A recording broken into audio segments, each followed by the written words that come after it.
ጥሎ የማይሄድ እግዚአብሔር ብቻ ነው።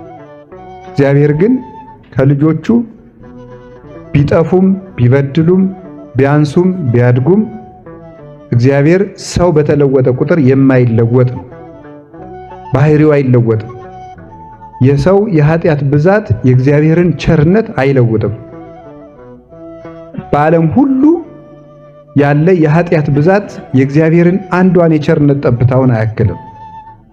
የእግዚአብሔር ፍቅር በሰው ልብ ተተክላ የምትኖር ከምድር እስከ ሰማይ የተዘረጋች ምንም የሚያናውጻት የሌለ ጽኑ ዛፍ ናት። ሰው ሲያልቅ የሚቀረን የመጨረሻ ገንዘባችን እግዚአብሔር ነው። የበላም በልቶ ይሄዳል፣ የጠጣም ጠጥቶ ይሄዳል፣ ያመሰገነም አመስግኖ ይሄዳል። ሁሉም ይሄዳል። መልክም ጥሎ ይሄዳል፣ ጤናም ጥሎ ይሄዳል፣ ሀብትም ጥሎ ይሄዳል፣ ሹመትም ጥሎ ይሄዳል። ጥሎ የማይሄድ እግዚአብሔር ብቻ ነው።